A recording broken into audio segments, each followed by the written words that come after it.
feel like gave that little fire, a little more fire under you Yeah, guys. I remember a guy, sportscaster Bill Mosley, who was on Channel 3, I don't know if anybody remembers him, but it's a long time ago. He picked him and he came on TV, and we all saw it that night. Said, yeah, South Mountain's going to play Chandler, and, it's going to be they're going to annihilate him, I think, something to that effect. And, well, yeah, anything that you can do to motivate yourself. I mean, I didn't need any more motivation. We just, I felt like we had a good team, and maybe we were just unrecognized. So, So you guys were kind of the underdogs. kind of the basically. Cinderella. Yeah. Okay. Now, so let's go on to the state championship game against South Mountain. Kind of talk about the game. What were some of the more memorable moments of the game, and then kind of take me through the game to the very end.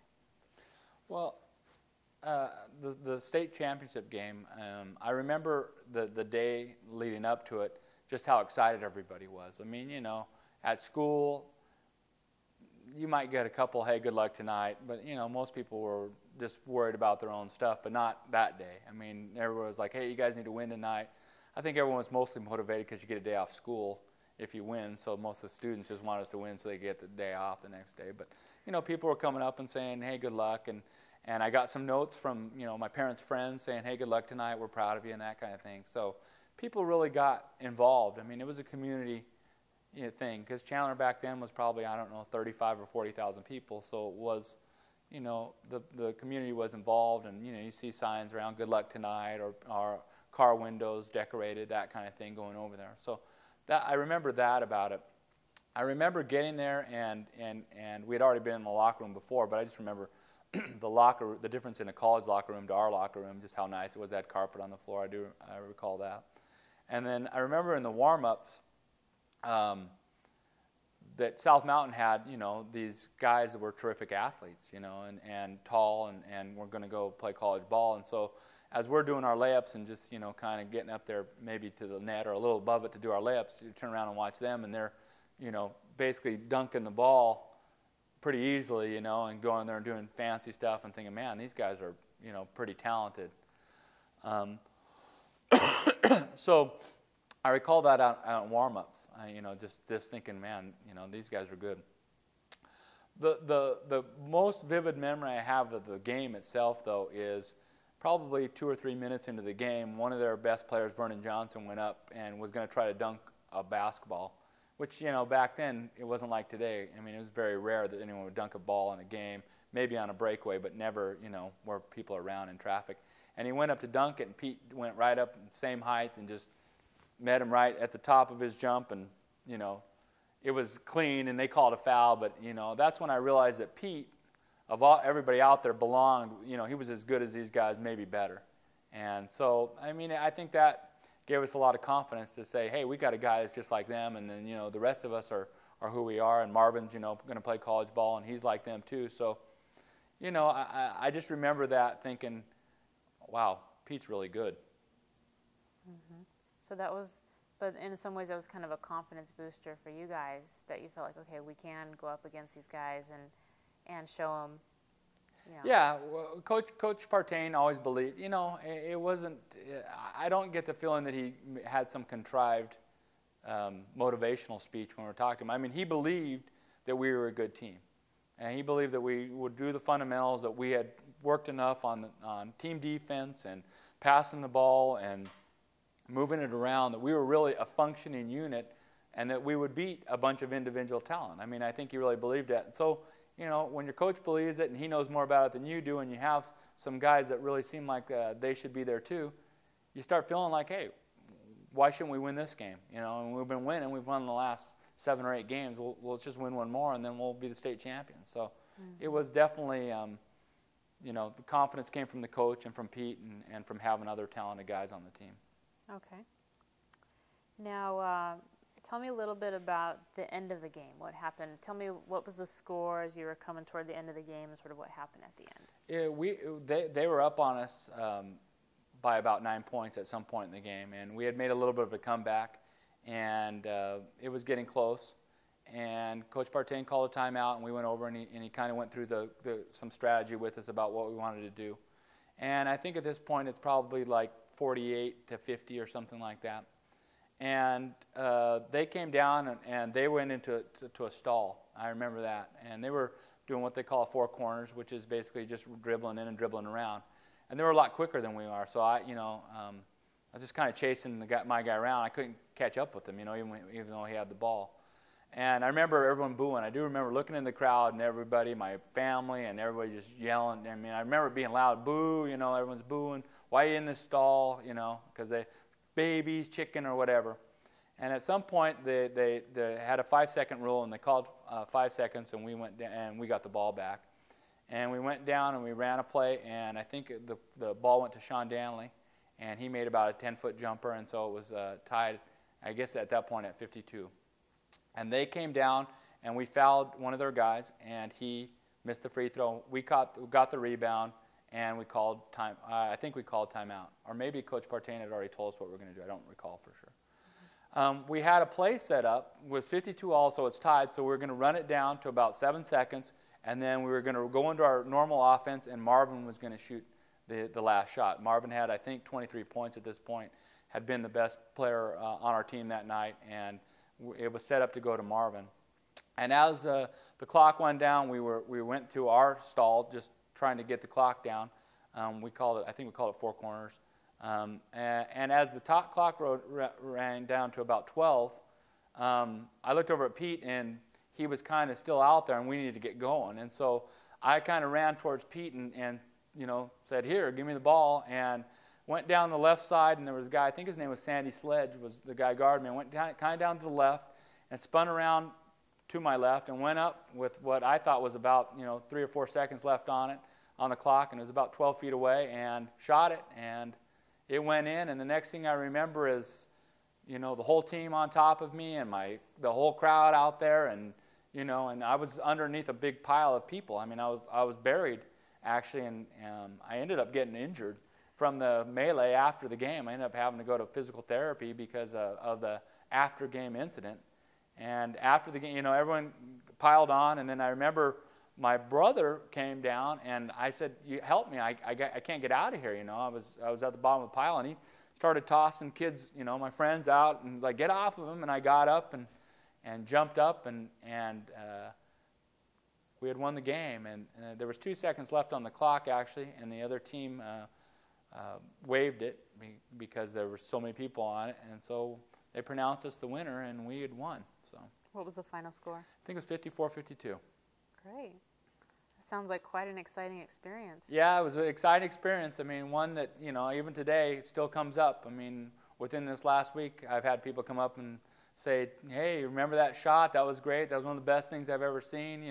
That was awesome." I mean, this is 25 years later, and people are still talking about it. I'm still talking about it. So it's hard when you max out when you're 17, but I hit the pinnacle at 17 years old and been on a slide ever since. So. No, and your parents were there for the game? No, my dad actually was sick with cancer and had was towards the end. He actually died a month to the day later, or a month and 3 days to the day later. So he was at home. The game was on the radio, and my uncle Stan Turley was there with him. And so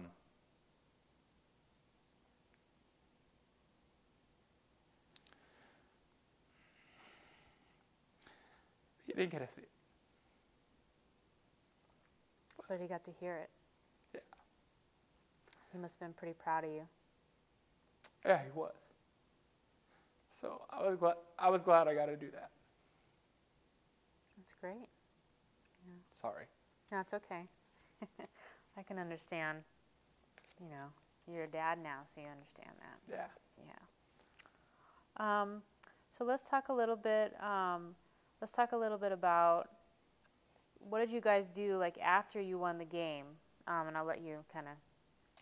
Well, after the game, we got interviewed. That was a big thrill because the guy who was on the radio came and interviewed Coach Partain and interviewed Marvin and interviewed me, and I mean, that was back when you're still trying to get on the Wallace and Labmo show to get a Labmo bag, so it was a pretty big deal that someone might be able to hear you on the radio somewhere, even though it's AM radio. So he came up and interviewed us, and that was exciting. I mean, and I remember saying hi to my dad, and and he asked me, and I remember I kept saying great. If you hear the interview, I go, "Great, how was it?" "It was great," and so we did an interview, and then what I recall about it is the fans for South Mountain were really upset about what had happened. They were mad, you know, they didn't think we deserved to win or whatever. So they stole our warm-up uniforms. So when we're driving off on the bus, they're wearing our warm-up uniforms, and no one wants to go tell them to give them back to us. I remember that. And they were out there threatening us as we left the ASU Activity Center. And then I remember coming back and getting here, and, you know, people here waiting for us back when we got off the bus, which had never happened, you know, and people cheering and getting off and waving to people, and, you know. I remember before that even cutting down the nets, you know, getting up there and actually cutting down nets, and I'd never, you know, really done that before. And so that was exciting. And then going home and having the trophy, the coach let me take the trophy home. So I showed my dad the trophy, got to show him the trophy, and talked to him a little bit about it, and then I obviously had to give it back. So just a night, I remember just staying home just because my friends were there, and we just relived it and relived it and relived it, you know, just kept going over. I can't believe it's happening, so. And then the next day, interestingly enough, I went to Mesa. We were getting a haircut because came to school, and they let us all out. They have an assembly, and then they say, okay, you can all leave.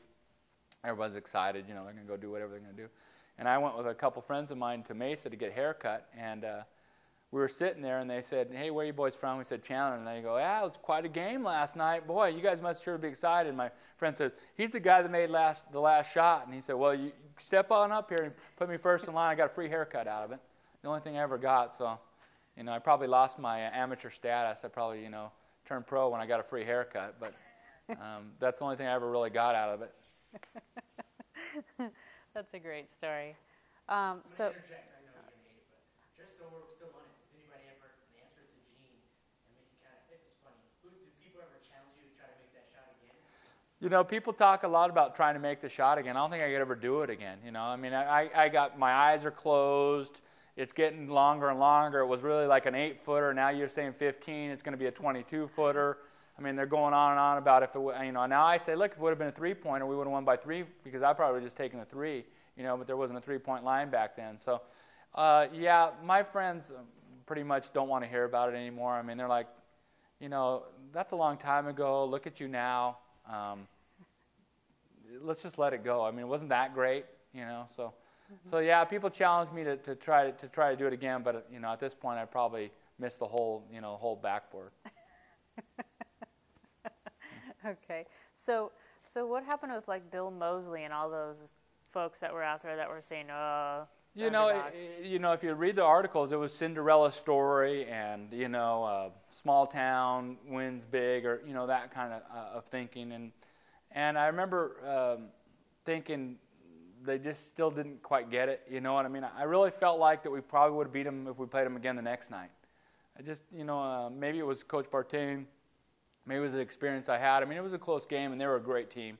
They probably were the best team, but, you know, everything was right for us. We were playing well together. We were playing as a team. We were getting along well. Coach Bartain was devising strategies that really, you know, was really doing a great job of coaching, and so, you know, as lucky as people may want to say, or people would say, or how, you know, it was 1 in a million and everything like that. I always felt like, you know, if we played them again, we would have beat them again, just because I really, you know, I think we had a superior team. I really do.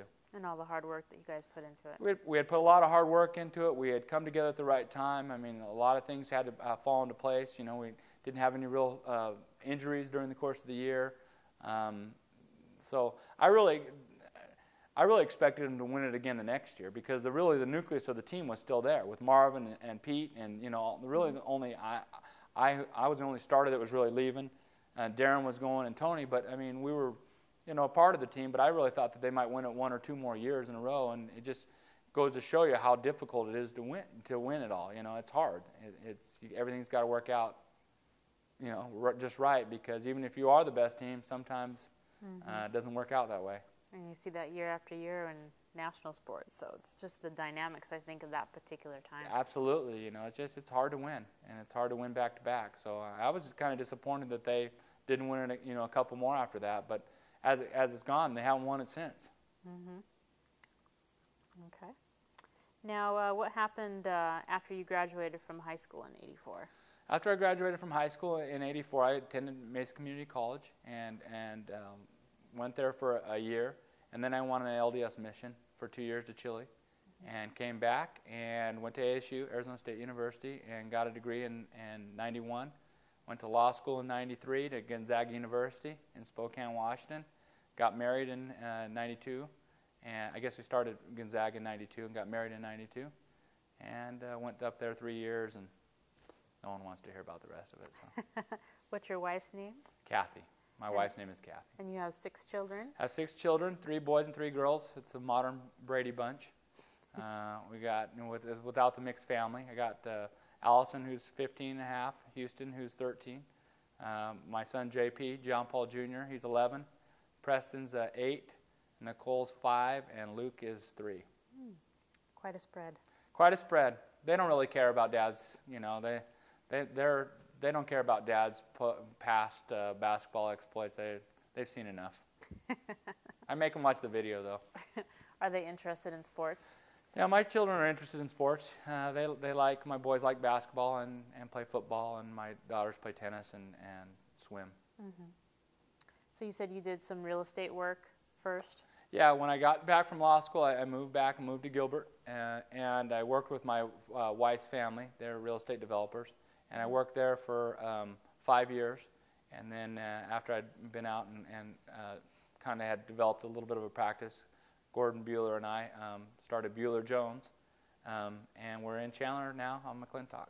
So I've been doing that for almost the past 10 years. Okay. And Gordon is related to the Bueller family? Yeah, Gordon is the Bueller mortuary family. Okay. He class is 1978. Okay. What do you feel is the most significant aspect of the '84 championship to Chandler? Well, I think the most significant aspect of the championship is that it was a time or an event that people can recall. That as you look back and all the changes that have happened to Chandler and how big it's gotten, and a lot of the places that we called Chandler weren't Chandler before. That was Mesa or Field or whatever. It was a time in Chandler when it was really still a small community where people knew each other, and there was a sense of community still down there and here. And so I think one of the significant things is it just gave everyone an event that kind of brought them all together and allowed us to have a common goal and something that was exciting for everybody to remember and to think back on and to bring up and to take pride in that, Chandler won a state championship in 1984, and that's not ever going to change. Mm-hmm. Okay. Now, what does it mean to you for the '84 team to be inducted into the Chandler Sports Hall of Fame? It's it's an honor to be inducted into the Hall of Fame because of the other athletes that are in there. Adam Archuleta, you get to watch him on TV, and these, a lot of these, I've been to a lot of the inductions, and to see these guys that are really, truly great athletes that are in the Chandler Hall of Fame and that have played professional sports.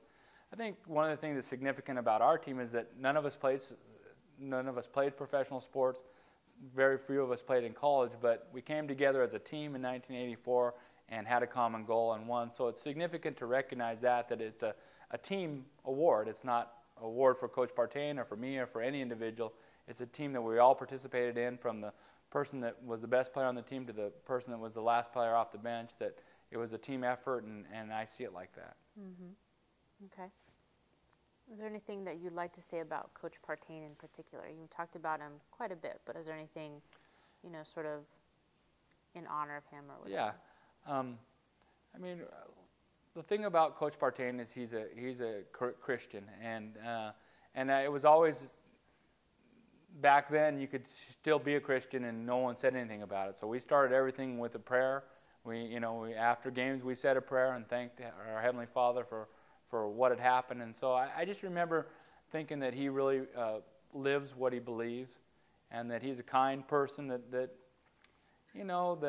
for all the basketball coaches that you see that yell and act crazy, throwing chairs or, whatever they do, you just knew you were never going to get that out of him. I guess the best thing I could say about Coach Partain, and I think I've said it earlier, is that he's a person that could be emulated in every aspect of his life, not just as a basketball coach, but as a parent, as a father, as a teacher, just a person that you can really look up to, and that's what I've always admired about Coach Partain. Mm-hmm. Did he have any particular conditioning routines or whatever that stand out in your mind? Yeah, one of the things that I think really separated us from other teams was our conditioning. I mean, we seemed to be in better condition, and I think that was a lot to do with Coach Partain. He loves suicides. He loves, blowing that whistle, and it was a situation where he kept blowing it, whether you were tired or not. And I can remember people throwing up, and we kept going, So he liked to also make us shoot free throws when we were tired. So we'd have a lot of things where we'd run a suicide, which is where you go and touch the line and come back and go and touch the line.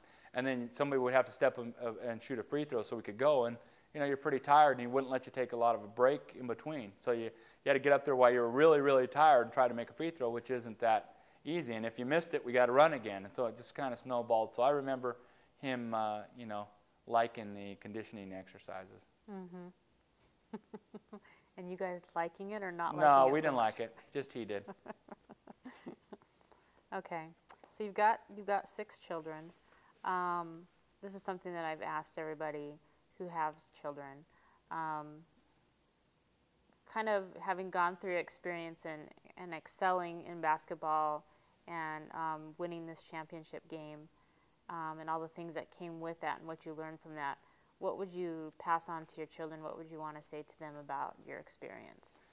I think the thing that I'd want to pass on to my children about winning a state championship is that it was really a team effort. It was that the team is what's important about any athletics, any organization, and it's what's important in a family is being a team and working together and having a leader and trusting the leader and following the leader. And so, I mean, what I want my kids to know is that it's important to work hard and to do the best you can. And sometimes it'll turn out that you'll be a state champion. And my life probably wouldn't have been a whole lot different if I wasn't a state champion. I mean, I'm glad I was, but I would have moved on and gone forward with what I did anyway. So it's not just about winning and losing. It's about how you win and how you lose. And so I would want them to be, to learn that lesson that it's important to be part of a team.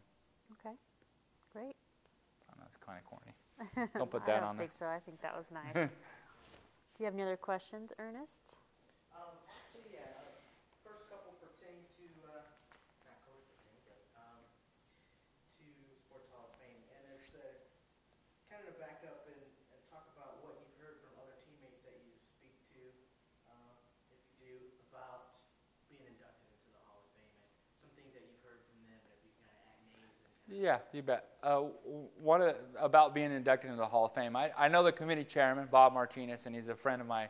He's the dad of he was one of my coaches when I was in Little League, so I've known Mr. Martinez for a long time and respect him and think he's a great guy. So I've been asking him for a long time, hey, what about class of '84? I mean, when's it going to happen? I mean, they haven't won one since 1984, so I mean, are you going to put us in or what? And jokingly, of course, and he said, the time will come. So we've talked about it when we were together. Like I said, we got honored at the state championship game by the AIA for 25 years. So it's kind of been a good year to get the honor from the AIA and also get inducted to the Hall of Fame. So I think it's an honor that everybody is excited about and to be part of and to be inducted with other people that we know and who we looked up to, who we've seen do things either when I was little, watching Chandler High games or watching them on TV. It's just great to be a part of the Chandler Hall of Fame. Have you talked with any of your other former teammates about being inducted? Yeah, when I found out, I called the ones who I could contact and just said, hey, you heard that we're going to be inducted in the Hall of Fame, and they said yeah, and they mostly wanted to hear about the details and wanted to know if they're going to have to say anything more than anything, if they're going to have to talk. So. You can let them know you did all the talking. Yeah, they're used to that. So. And kind of a different question, and I want to know what motivates you. Why do you attend the Sports Hall of Fame? I've been to several of the Sports Hall of Fame to attend, and because I love Chandler High. I mean, Chandler High is what I'm about. I still support the football team. My kids go to a different high school, but I come to the Chandler High football games because I'm a Chandler High Wolf. That's who I am, and I'm not going to change. And my wife went to a different high school, and she's like, well, why are you giving your money to Chandler? Our kids go to this other school. And I said, because that's who you are. I mean, once you're from Chandler, you're from Chandler your whole life, and it's a sense of community, it's a sense of pride. I mean, I still see, Sam Stout at the games and all the old teachers that that I had when I was in school, and it's just part of the culture is that once you're in Chandler High, you're always Chandler High, and so that's why I attend the Hall of Fame, not necessarily just to